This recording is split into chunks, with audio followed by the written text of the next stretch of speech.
it's really easy for entrepreneurs and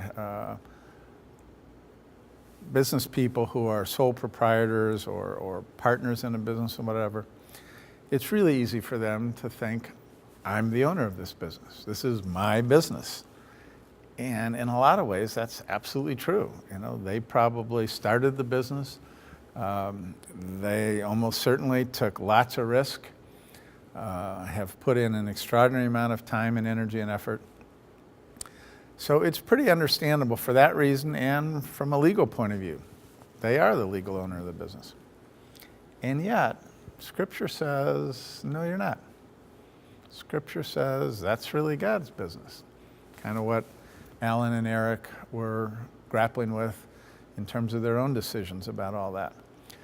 So I do think that's the other real danger, that the nature of being an entrepreneur and the nature of being a business person who's day in and day out, 24/7, feeling that weight of responsibility, bearing those risks, eventually you can start to feel like, well, this really is my business. And if it's successful, I really deserve all those rewards. And that really cuts at cross purposes to the issue of, are we stewards or are we owners?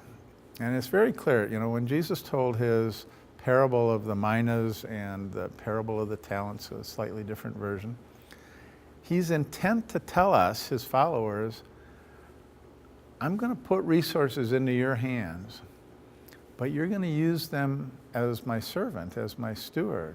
You're not going to be the owner of those. Your job is to use those on my behalf.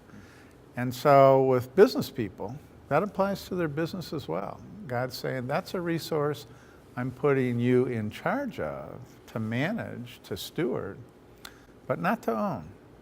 And so I think that's really the other big factor. Now, since you asked me about an example, let me bring in another example about how this can play out really nicely. I got a chance to hear recently a longtime Christian business person, originally from the US, but he's spent his adult life as a business person in China. Now he went there very much out of a sense of calling, very much a sense that God had called him to go be a blessing to the Chinese people. He originally went there when China was very, if you will, emphatically communist, I think in 1987, if I remember right. But a couple years after he went there, it became possible for a foreigner to start a business there. And so he decided that that was how he was really going to fulfill this calling to go and be a blessing to the Chinese people. And honestly, over the years, the business that he has founded and then managed for these few decades has prospered really well. And they employ in their direct production plants several hundred people, and then they have a few thousand more who are doing kind of contract work from them from their respective homes. And in a number of years in a row, his business was voted the most kind of attractive and admirable business in the city. But at a certain point in time, Bill went through a similar watershed moment about this issue we're talking about, that for quite some time, he'd thought he was running his business on God's behalf, trying to serve God through his business. You know, he started it, he owned it, it was his business. Now he was using it for God's purposes, he felt, but nevertheless it was his business. But eventually he said to himself, you know, that really just doesn't square with Scripture. This is really God's business. I get to steward it, but that means I'm like the manager, not the owner. I'm the manager, not the boss. And he said, eventually I realized, okay, I need to start thinking about and behaving differently as it relates to my business. But the fun part of that is, he said, eventually I realized it was really, really freeing for me. And my life as a business person, instead of being one fraught with difficulty and anxiety and struggle, I started to find it was totally different, because as the business confronted various problems, I was like, that's not my problem. I'm not the owner of this business. I'm just a manager. I'm kind of like the foreman, if you will. And so I just go to God. He said, I remember two things in particular that really illustrate this. He said, I went to God at one point and said, hey, the CFO has just said, if we don't come up with, was something over $300,000, like $320,000, let's say.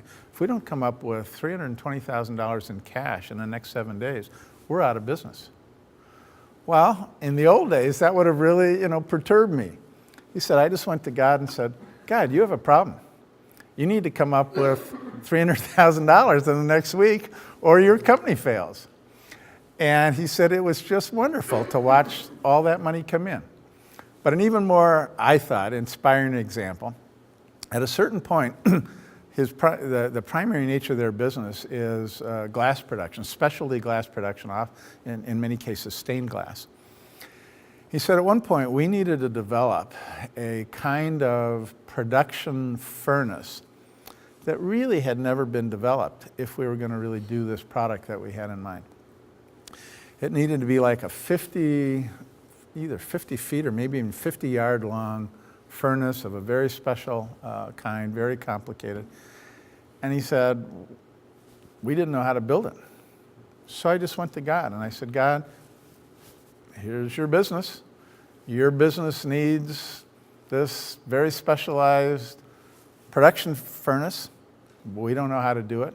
How should we do it?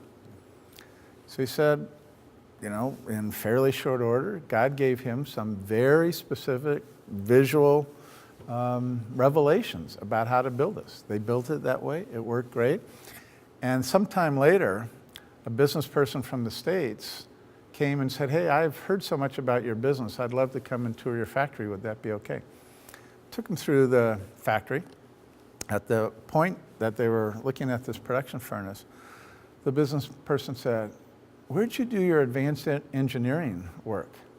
And Bill said, I don't have an engineering degree. He said, well, I asked that because I've got a lot of very talented engineers working for me. We could have never built that. So anyway, there's an example of just how compelling it can be when you really come to grips with God's the real owner and you're the steward. Thanks.